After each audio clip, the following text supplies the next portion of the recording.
Nós vamos fazer agora a correção das aulas 11 e 12, último módulo da nossa apostila de Química A. No caso, a página é a 225 e vamos acompanhar aqui para a gente ver se nós conseguimos tirar todas as nossas dúvidas. O primeiro exercício aí da apostila, ele me dizia que nós tínhamos o íon Pb2+, e que ele podia ser removido por meio da precipitação com íons de carbonato.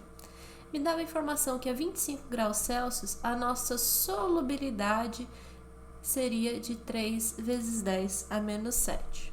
A primeira pergunta que ele queria era escrever a equação que representava o equilíbrio de solubilidade desse sal.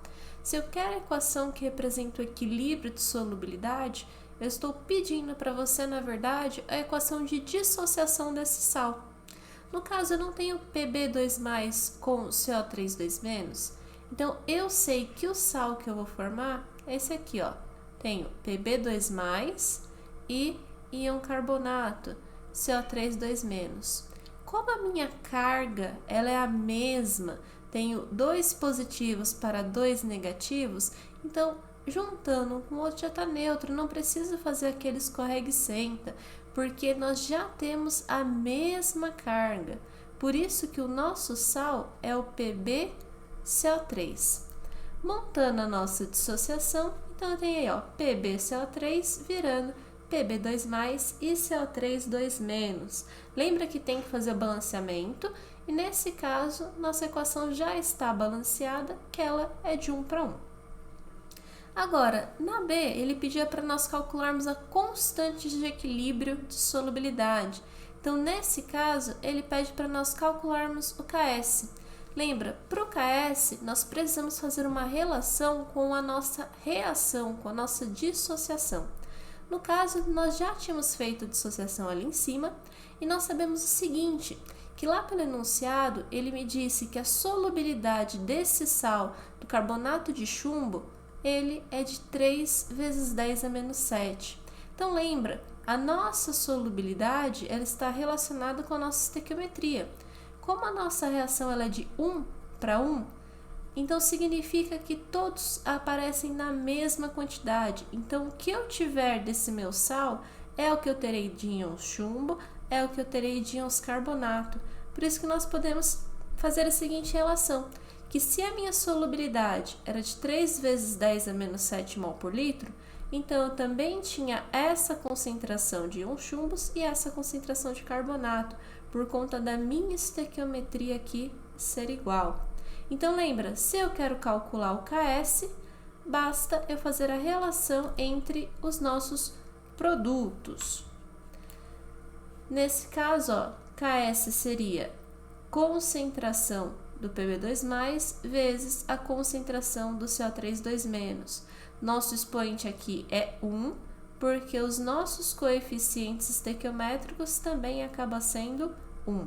Substituindo aí pelo valor da solubilidade que nós encontramos aqui pela proporção estequiométrica, multiplicando 3 vezes 10 a menos 7 por 3 vezes 10 a menos 7, nós temos aí 9 vezes 10 a menos 14. Então, essa é a nossa constante de equilíbrio de solubilidade. No nosso segundo exercício, ele me falava que a solubilidade do sulfeto de prata em temperatura ambiente era de 1 vezes 10 a menos 8. E ele queria saber o produto de solubilidade. Então, sempre presta atenção no enunciado, o que ele está perguntando. Se ele falar de solubilidade, você está querendo saber o valor da concentração dos seus íons ou então da concentração do seu sal. Agora, se eu falar produto de solubilidade, aí eu quero saber o meu Ks. Então, presta bastante atenção para não interpretar errado. Então, ele já me disse que a solubilidade desse meu sal é de 1 vezes 10 a menos 8. Faço primeiramente a nossa equação de dissociação. Sempre preciso fazer essa equação para saber a proporção estequiométrica. Nesse caso, fazendo a nossa dissociação, ó, tenho 2 íons de prata, porque eu tenho 2 pratas aqui. Se nós olharmos lá na tabela periódica, o íon de prata é Ag+. E se olharmos na tabela periódica, o sulfeto tem carga 2-. Nós temos apenas um sulfeto. Então, a nossa reação nesse caso é uma proporção de 1 para 2 e de 1 para 1. Então, nós podemos saber o quê? Que sempre, em relação ao sulfeto de prata, eu terei o dobro da quantidade de Ag+. Em relação ao sulfeto de prata, eu teria a mesma quantidade de S2-. Por isso que a nossa solubilidade desses nossos íons, que é o que nós precisamos para tirar o KS, que lembra, ó, KS, precisamos da concentração aí dos nossos produtos. Por isso que eu preciso saber a solubilidade deles. Tirando a nossa solubilidade, ela fica dessa maneira. Sei que aqui é 1 vezes 10 a menos 8, então se aqui é o dobro por conta do coeficiente, é 2 vezes 10 a menos 8. Sei que aqui é 1 vezes 10 a menos 8, como aqui é a mesma quantidade por conta do coeficiente, também é 1 vezes 10 a menos 8. Para calcular o nosso KS, lembrando, ó, que KS tem que colocar os expoentes aí de acordo com o nosso coeficiente estequiométrico. Então, montando nossa expressão do KS, ela fica com essa cara aqui. Substituo os nossos valores, não posso esquecer deste elevado aqui, tenho que fazer essa potência, tenho que elevar tudo que está aqui dentro a 2. Não é só o 2 elevado a 2, é o 2 elevado a 2 e o 10 a menos 8 elevado a 2 também.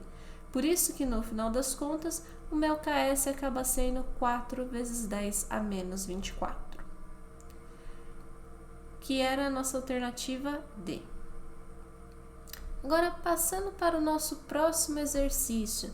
Nosso exercício era o exercício 3, que ele falava assim, que o produto de solubilidade, ou seja, o KS, era 4 vezes 10 a menos 10. Quero saber qual é a concentração de íons Ca2+. Quando eu estiver pedindo a concentração de íons, é a mesma coisa que você tirar a sua solubilidade desses íons. O quanto ele for solúvel é o quanto você vai ter na sua solução saturada. Então, primeira coisa, como em todos os exercícios, faz a equação de dissociação. Eu sei que o carbonato de cálcio é CaCO3. E quando ele se decompõe em Ca2+, e CO3 2-. Lembra, sempre checa a tabela periódica se ainda não tem decorado esses íons, o valor da carga deles.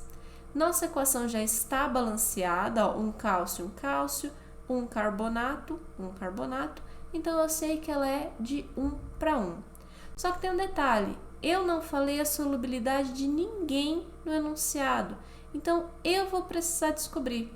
O que eu tenho que pensar? Se a minha reação aqui, ela é toda de 1 para 1, significa que a solubilidade que um tiver, todos terão a mesma solubilidade, porque lembra, nossas quantidades serão iguais por conta da nossa proporção. Pensando nisso, eu consigo montar a minha expressão do KS, que eu já tenho o valor, e eu terei apenas uma incógnita, que é a nossa solubilidade. E eu consigo achar o valor dessa incógnita.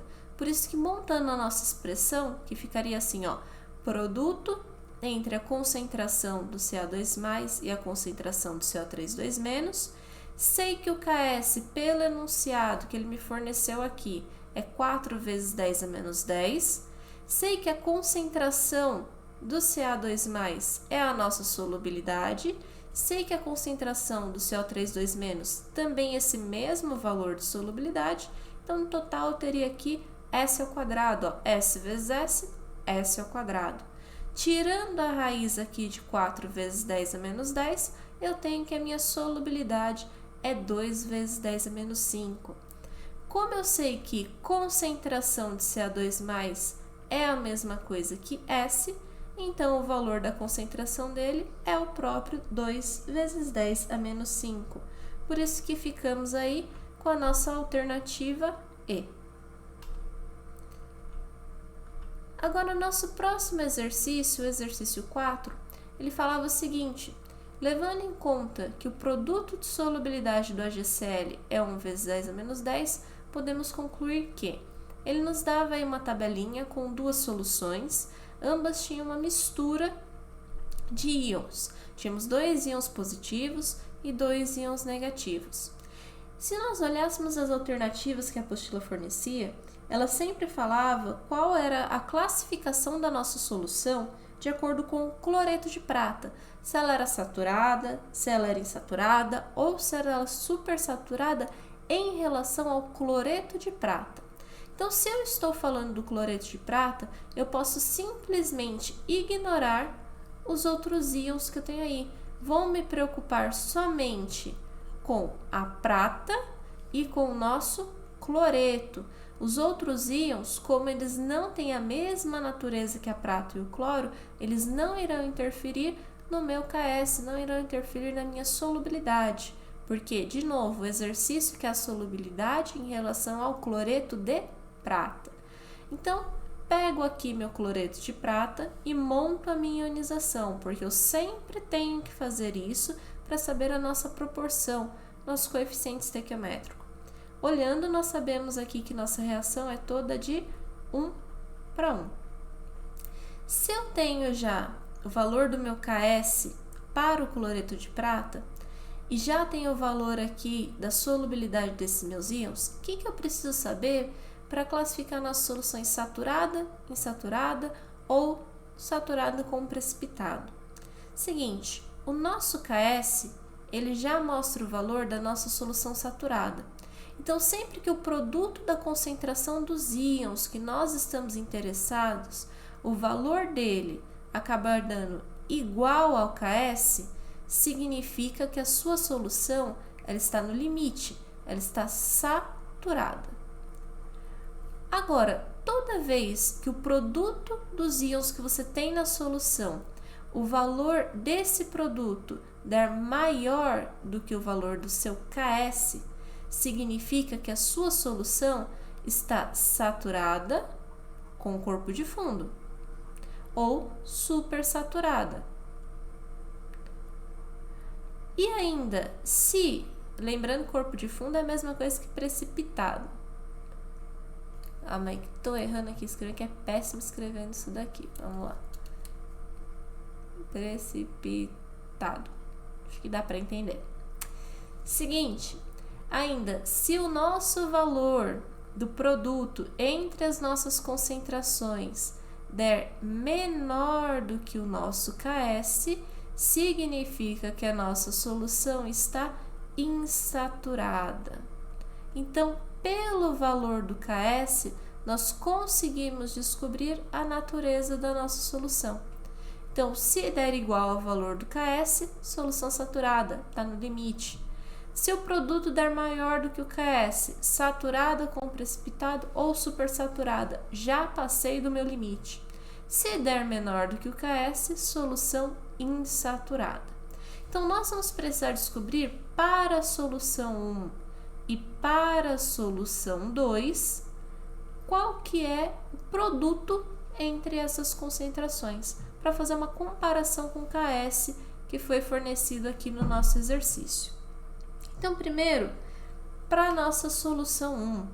Se eu olhar aí a solução 1, tirando o nosso produto, ó, concentração de íons de prata vezes concentração de Cl-. Na solução 1, tenho 1 vezes 10 a menos 5 de íons de prata. Na solução 1 ainda, tenho 1 vezes 10 a menos 5 de cloreto. Fazendo o produto entre eles, dá 1 vezes 10 a menos 10. Esse valor não deu igual ao valor do KS? Se deu igual ao valor do KS, então a minha solução está saturada. Agora, pensando na nossa segunda solução. Na segunda solução, mesma coisa. Vamos fazer o produto dos íons que nos interessam. Na segunda solução, concentração do Ag+, é 1 vezes 10 a menos 4, enquanto concentração do Cl- é 1 vezes 10 a menos 6. Realizando esse produto, nós vemos que nosso resultado dá 1 vezes 10 a menos 10. Deu igual de novo ao valor do KS. Se deu igual ao valor do KS, então, novamente, minha solução é saturada. Por isso que nós podemos dizer que a alternativa certa passa a ser a alternativa C. que diz que tanto a solução 1 como a solução 2 são saturadas em cloreto de prata. Agora, nosso próximo exercício, próximo e último exercício. Ele diz que analisando o efluente industrial, o íon de cádmio 2+, ele estava presente nessa concentração. Então, nós já temos aqui a nossa solubilidade do cádmio. Sabendo que o produto de solubilidade do nosso íon de cádmio junto com carbonato, então carbonato de cádmio 2, era 5 vezes 10 a menos 12, nós queremos saber qual é a menor concentração possível de carbonato nesse efluente, a partir da qual começa a haver uma precipitação. Então, nós queremos saber aqui a concentração do íon de carbonato para que haja a nossa precipitação. Então, eu já sei qual é a concentração que eu tenho de cádmio na minha solução, já sei qual é o produto, qual é o limite que ela tem que chegar entre a relação dos dois para que comece a ter a minha saturação, para que depois disso comece a ter a minha precipitação, e falta só o valor aqui do CO3 2-. Então, primeira coisa que nós sempre temos que fazer, montar a equação de dissociação para ver nossa proporção. De novo, temos aqui uma reação cuja proporção é de 1 para 1. Se eu montar aqui a minha equação do KS, que seria concentração de Ca2+ vezes concentração de CO3 2-, eu já sei o valor do KS, já sei qual é o máximo que ela chega para ter a saturação. Sei qual é a concentração que o meu efluente já tem de CD2+, que é aqui o que o próprio enunciado tinha falado aqui em cima. E a única coisa que falta é, para conseguir chegar nesse produto de precipitação, quanto que eu preciso acrescentar do nosso carbonato. Passo dividindo os 5 vezes 10 a menos 4, acabarei tendo aí 1 vezes 10 a menos 8. Então, essa é a concentração de íons carbonato que eu preciso adicionar nesse efluente para que ele atinja o meu produto de solubilidade, sature a minha solução e depois disso eu comece a ter a minha precipitação. Por isso que a nossa alternativa era a alternativa C. Bem, nossa correção fica por aqui, conseguimos finalizar a apostila. Se vocês tiverem ainda alguma dúvida, pode mandar uma mensagem para mim pelo e-mail ou então pelo Instagram, que a gente resolve qualquer coisa que tenha ficado pendente. Espero que vocês tenham gostado e bons estudos. Até a próxima!